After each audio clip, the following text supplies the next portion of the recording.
What's going on, Badger fans? We have to talk about Illinois, the team that ended the era of fullbacks last year for Wisconsin. We're doing the preview. Let's go. You are Locked On Badgers, your daily podcast on the Wisconsin Badgers. Part of the Locked On Podcast Network, your team every day. What's going on, Badger fans? Welcome to Locked On Badgers, your team every single day. Really excited to have you here. Thank you so much for tuning in. Today's episode brought to you by FanDuel. FanDuel, make every moment count. Right now, new customers can bet $5, get $200 in bonus bets guaranteed. Visit FanDuel.com/lockedon to get started. And we got a fun show today. We got three guests. We got Justin from the Bucky Report and longtime contributor of Locked On Badgers. We also got Mike Cagley joining the show. Mike, co-host of Big Sports Radio, IlliniGuys.com, and Illini Guys Sports Spectacular, joining the show to talk Illinois. Mike, I want to start here. How does it feel to have ended the era of Wisconsin football as we know it with your victory over us last year? It ended Paul Chryst. We had no more fullbacks. If you see the play behind me on the whiteboard, that was the first play we ran against Illinois last year. I diagrammed it out. 21 personnel, fullback, 8-man protection. That's all gone because of you guys.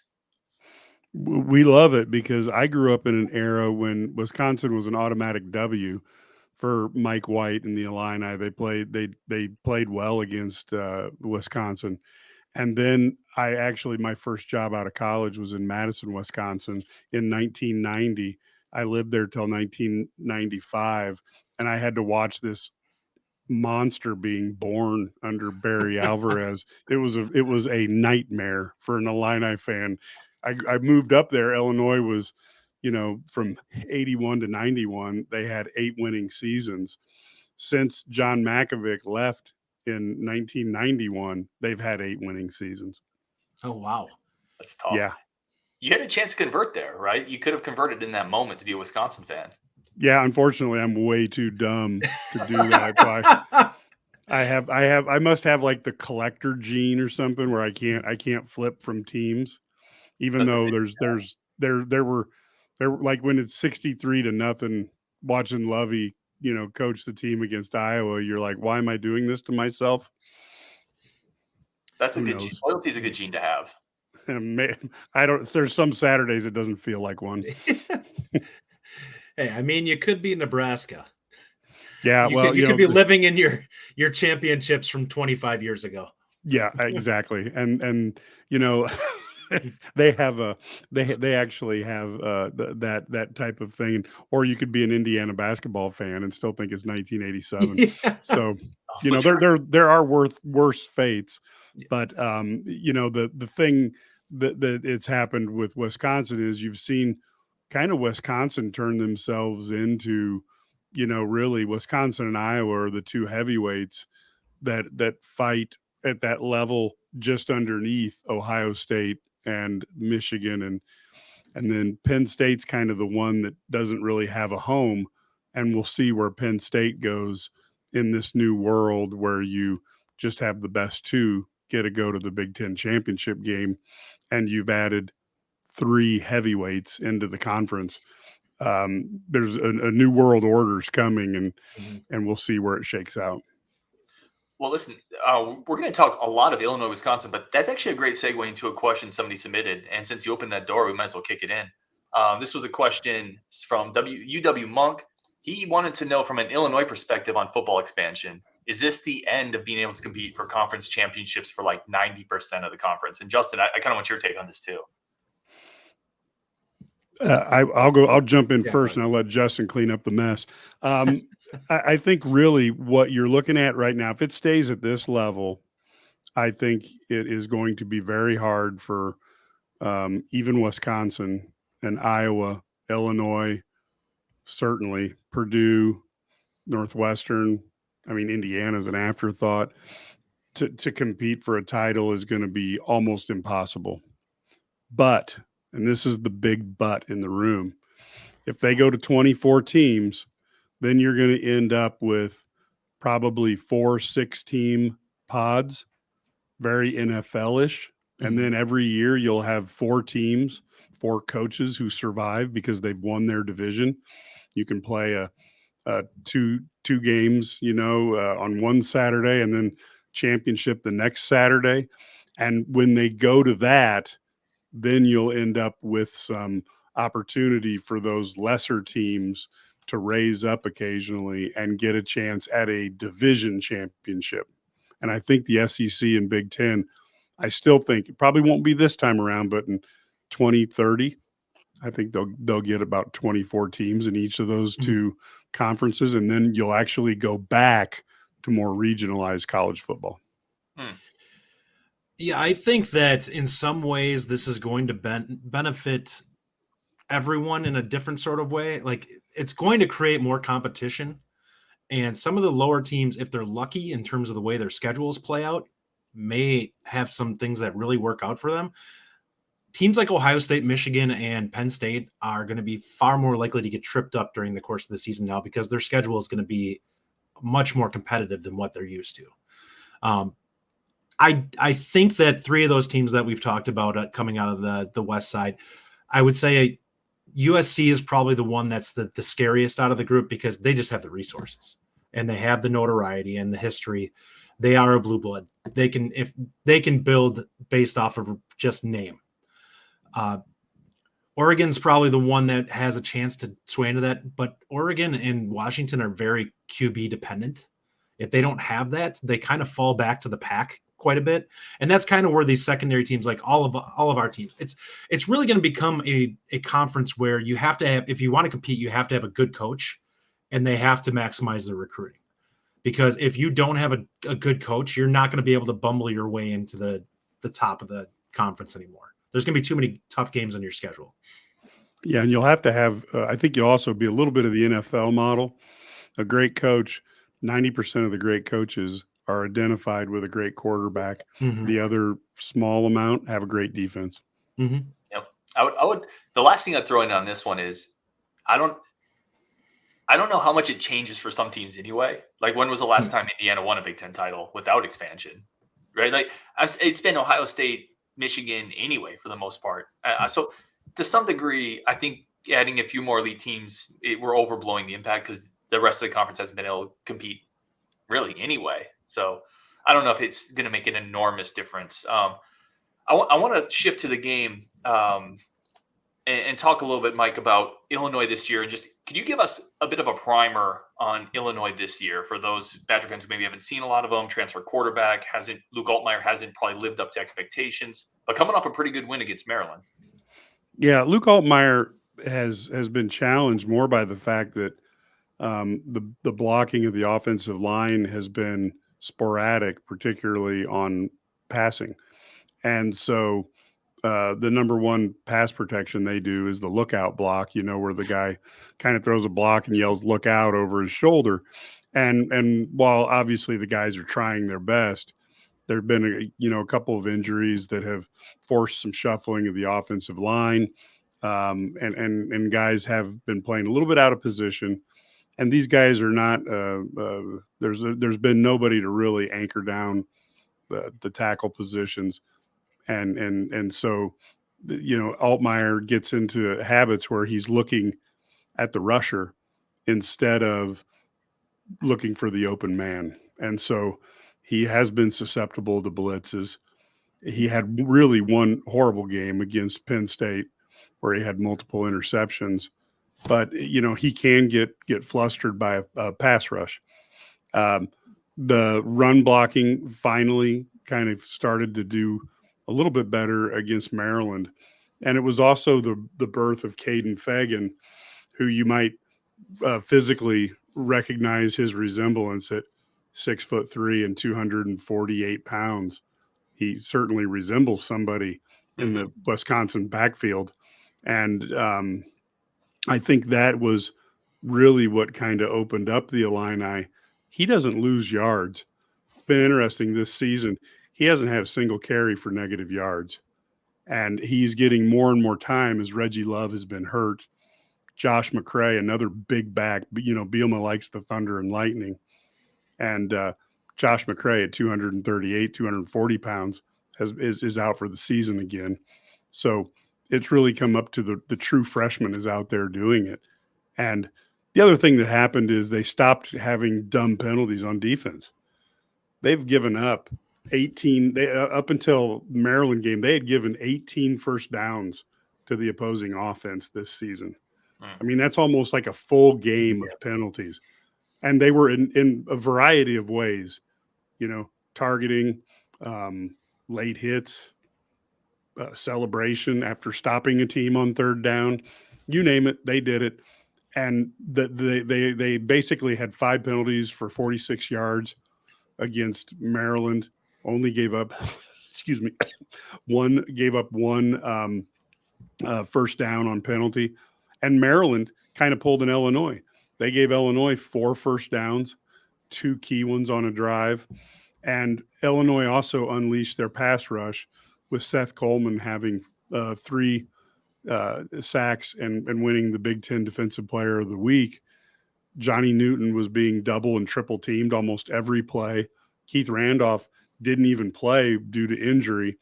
And the defense reached probably, its new heights. I think going into that game, people thought Maryland was probably the 4th best team in the Big Ten. Illinois went in there and won, to the surprise of probably everybody other than the Illinois bench. I don't think anybody really thought a 13.5 point dog was going to go in and win that game. And right now they feel like they have an opportunity to, do their best to beat Wisconsin and get themselves to 500. And then they have an opportunity to go bowling, which Illinois hasn't done since 2010, 2011, back to back. And Illinois, though that was a year that they went 7-6. The last 2 years they've ever went back to back with winning seasons. Mm-hmm. And then before those 2 years, you got to go all the way back to 80, 89 and 90 for Illinois to go back to back winning seasons. So this is a huge game for them. They can still do it, but if they win this game, it looks a lot more attainable. So I know coming into the season that there was a lot of publicity about the Illinois defense, and it sounds like earlier in the season they had a little bit of struggle. Was there anything in particular that you noticed that seems to be that was causing them to have some problems come together? I know they lost a ton on the back end off that team from last year that was so good defensively, but the defensive line was really well respected coming into the season. Yeah, basically my assessment was a couple things happened there. One is they have some very good physically talented DBs, but they don't have any experience. Mm-hmm. And then you ran into the worst quarterbacks in Finn from Toledo and Daniels from Kansas, who's been injured, which is why Kansas is back on, they're back losing games again. Just like last year, they went 5-0. And then he got hurt, and they ended up, I think, 6-6 last year or something like that. Those 2 players are amazing with their feet.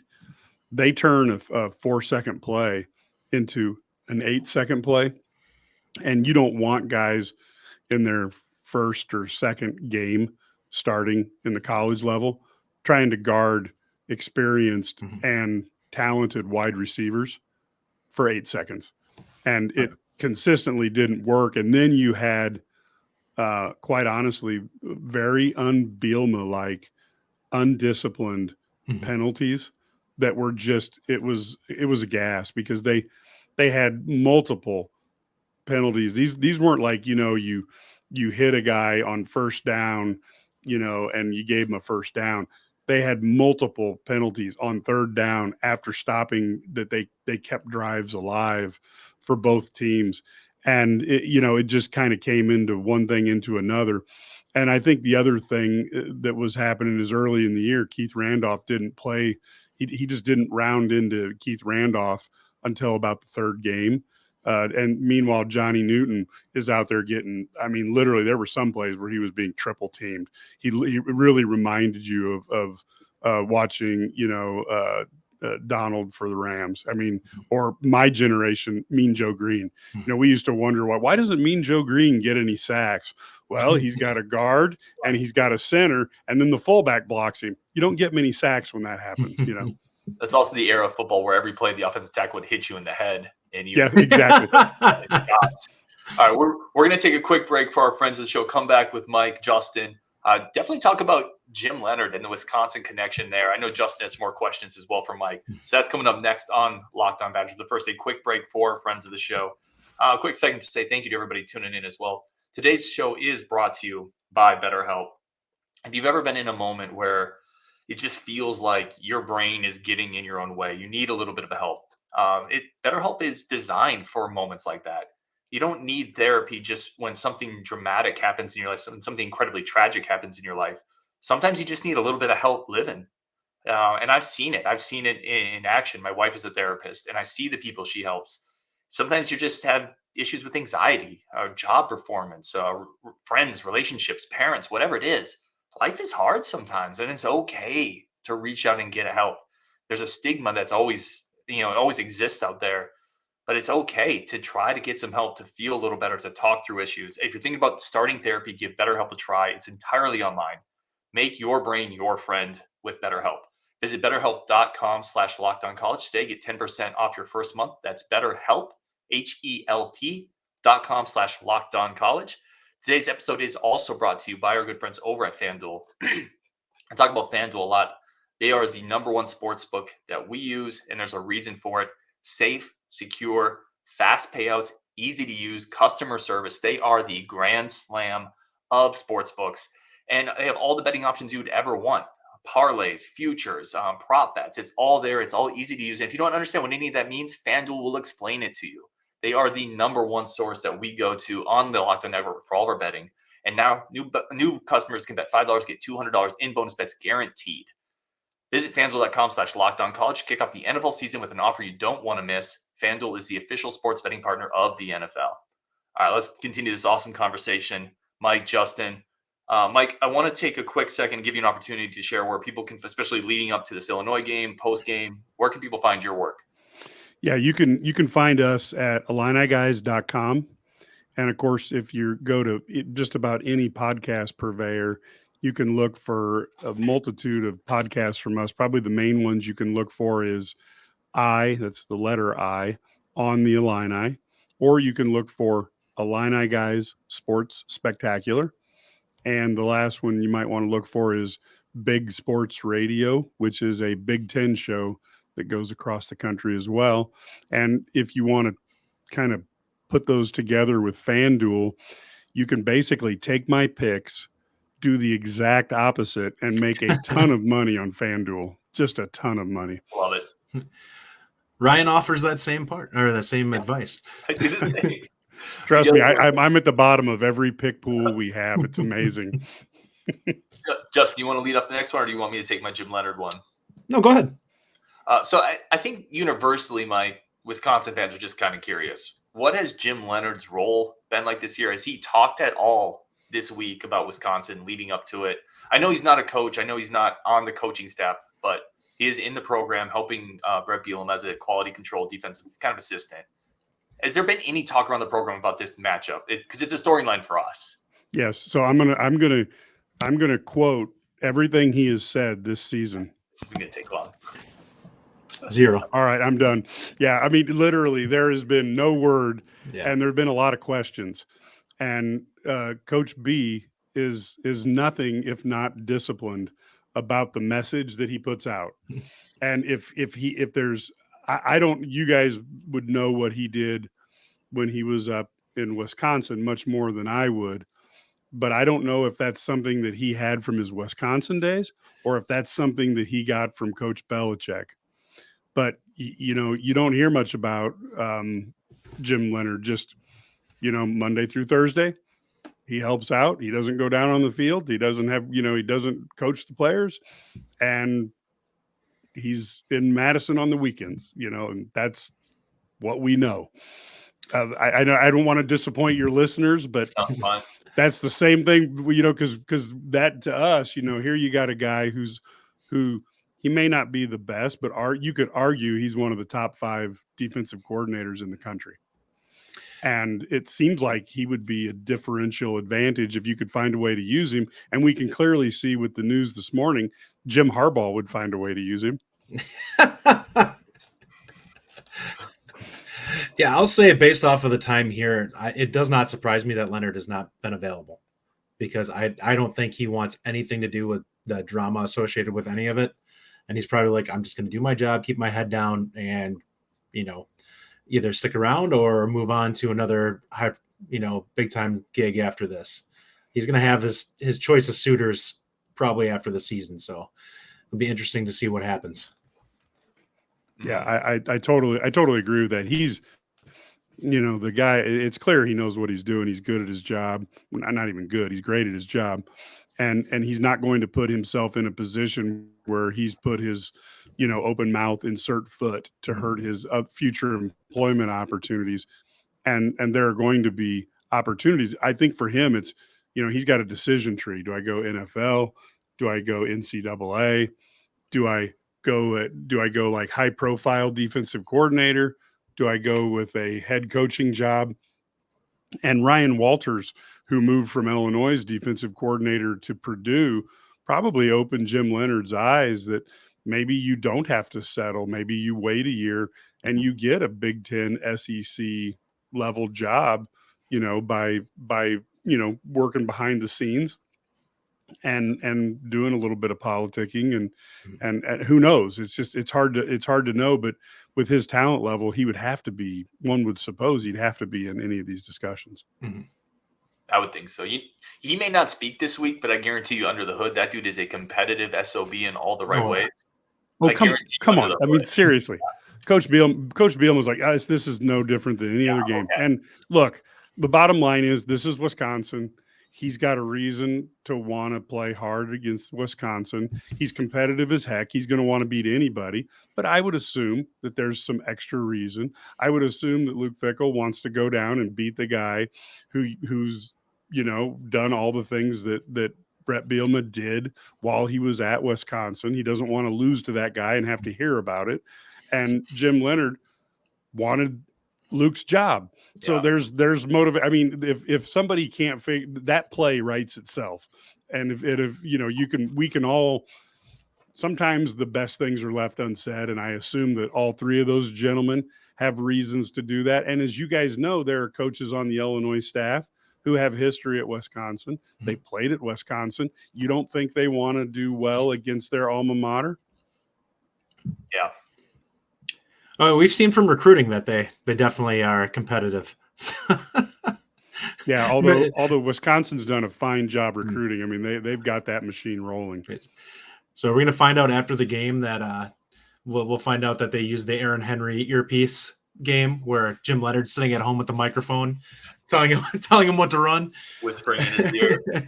yeah, and who knows? Maybe Harbaugh had somebody scout all of Wisconsin's calls so that they can give them to Illinois. Mm-hmm. To me, like I said, these two teams, it's a natural rivalry. It should be a really good year in, year out rivalry, and Illinois hasn't held up their end of the bargain for the last 30 years. So if Illinois can elevate their game and stay there, and I think Bielema's got the talent as a coach to do that, but if he can maintain that, this should be a rivalry that people want to turn on and watch, and it should be entertaining, and there should be a little bit of bad blood. That's fine. That's fun. I think it's healthy in the Big Ten. You want a little bad blood. All right, coming up, we're going to talk about how we think this game's going to play out on the last segment, Mike. We have to take one more quick break for our friends of the show. And again, thank you for everybody tuning in. Today's episode is brought to you by my favorite clothes, Bird Dogs. I've talked about it before. I've told the story. I got it confused as a homeless guy. It happens to all of us, I think. But Bird Dogs help me not do that, right? They let me go out, be a comfortable human being, adult male, buy my bagels, buy my baguettes, get my cream cheese, get my coffee, and not have like coins thrown at me because I look like a homeless schlub. That's what Bird Dogs does for me. Incredibly comfortable, beautifully crafted shorts. You're never going to want to take them off. I wear them year round. I love them.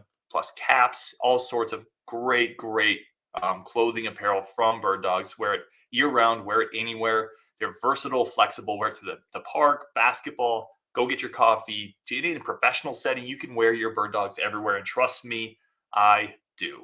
Go to birddogs.com/lockedoncollege. Enter promo code LockedOnCollege at checkout for a free Bird Dogs water bottle with your order. That's birddogs.com/lockedoncollege for a free water bottle at checkout. You will not want to take your Bird Dogs off. We promise you. All right, let's finish off this conversation, Mike. Really do appreciate your time, Justin, as well. I want to just throw this comment up. And based on your previous comment, Mike, this was a question that came in, but I'm assuming that Bielema is not on the hot seat. This is from John M. How many years until Bielema gets fired?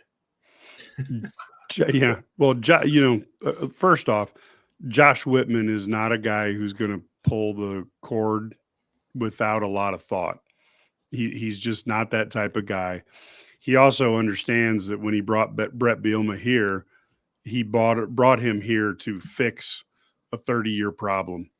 And I guess if you take a look at the coaches that Illinois has had coach since John Mackovic left to go to Texas, most of them haven't done a ton before they got to Illinois as a head coach, and they haven't done anything as a head coach once they left. I would suspect that Bret Bielema, just looking at him, is probably the best coach since John Mackovic. I think he's going to get a little bit of a leash because he has the ability to recruit under the radar guys and turn them into something. One of the things I think that Illinois fans are frustrated by is they need to figure out a way to get the NIL program up for the football side. It's quite healthy for the basketball side. The football side, which is not Bret Bielema's fault, but the football side needs some help because he can't go out there and compete against most of the Big Ten. And I'm not saying, again, as a general rule, the Big Ten is not offering freshmen a ton of dollars to come in, but you want to be able to retain your good players so that they don't go to the NFL. And you want to be able to pay or, attract certain, transfers to take a look at your school. And that's where Illinois has to be able to find the right guys to come in. And they've been good in the transfer portal for a team with low resources, and they need to get a few more resources. What Wisconsin did in the transfer portal is kind of what Illinois would dream of doing in the transfer portal.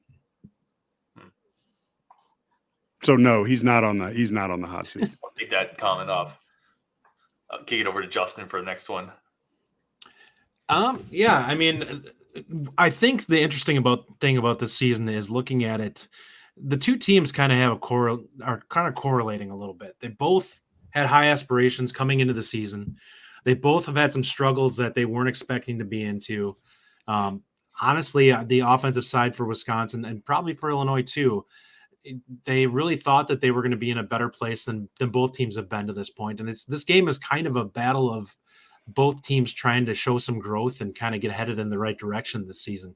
And Illinois kind of got started a little bit already with the Maryland game, but it's really interesting to look at this game and kind of see that there's not really either team that you'd look at and be like, well, I feel like this is one huge advantage that this team has over the other. They're both kind of like, I have no expectation of what's going to happen in this game. Like any outcome is kind of in play.